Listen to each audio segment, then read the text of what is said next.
이군요. 금요일 아침에 혹시 대통령 비서실장 주재로 회의가 있었습니까? 금요일 아침에 네, 상황 점검회 같은 거 하지요. 네 합니다. 거기에 주말 집회 시위나 주요한 상황 관리 관련된 경찰청의 보고가 국정상황실을 통해서 있었습니까? 없었습니다. 없었으면 심각한 문제네요. 국정 시스템이 도대체 어떻게 작동하는지 알 수가 없습니다. 지난번 수해났을 때도 폰트롤 타워라고 해서 폰으로 하더니 이제는 낙탄 사고 때도 마찬가지였죠. 국방부 장관이 아침에 전화로 보고했다고 하던데 도대체 이 정부는 무슨 시스템이 어떻게 작동하는지 알 수가 없습니다. 자, 수석님, 그러면 11월 1일자 아까 정책 참고 자료라고 하는 경찰청의 그 보고 자료가 국정상황실에 보고된 거 맞죠? 맞죠? 그 부분은 제가 확인해 드릴 수 없습니다. 국정상황실장이 보고한 거 맞죠? 제가 그건 확인해 드릴 수 없습니다. 자, 그러면 10월 29일 날 밤 11시에 대통령께서 보고를 받으셨는데 누구한테 보고 받으셨다고 합니까? 국정상황실장한테 보고 맞습니다. 왜냐하면 경찰청은 국정상황실 통해서 업무 보고를 하기 때문입니다. 그리고 10월 29일 날은 그 야심한 밤 11시가 되어서 물론 중요한 사건이었기 때문에 그렇겠지만 국정상황실장이 대통령을 대면해서 보고를 했다고 합니다.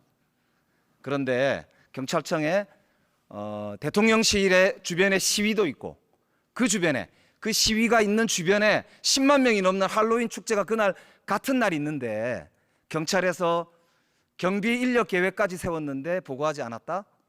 용산경찰서에서는 계속 정보 보고도 10만 명 이상이 올 거니까 경력 증강이 필요하다는 요청도 하고 정보 보고도 있었지 않습니까?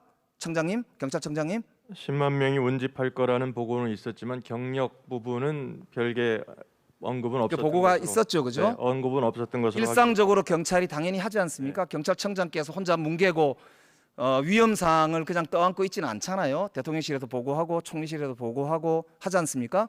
대통령실에서 혹시 8일이죠. 금요일이나 10월 29일 사고 전 시간까지 혹시 국정상황실 통해서 혹은 국무조정실 통해서 지시사항이 있었나요? 없었습니다. 없었죠. 네네. 국무조정실장님, 아까 경찰청으로부터 10만 명 이상이 운집될 것이다라고 하는 경찰 보고가 있었습니까? 그 사고 안 했습니까? 전에는 제가 보고를 받은 바 없습니다. 도대체 말입니다. 윤석열 정부가 뭐 하는 겁니까 지금? 최소한 금요일이 되면 집회 시위 그리고 주요 사고가 날지도 모르는 곳에 대한 기본적인 보고가 있고 거기에 대해서 관리 계획을 최소한 형식적으로라도 내리지 않습니까? 이번에 10월 28일, 29일 날은 지시사항이 없었죠. 전혀. 네네, 그 전에는 없. 따라서 실장님도 전혀 아무것도 안 하신 것이죠. 네. 그래서 총리님도 10월 30일 날 나오셨을 때 전혀 내용도 모르고 행안부 장관도 상황을 전혀 모르는 상태에서 개인 의견을 국민들 앞에 행안부 장관은 아무 책임이 없습니다 라고 면피성 발언만 해서 사람들을 너무너무 화가 나겠습니다.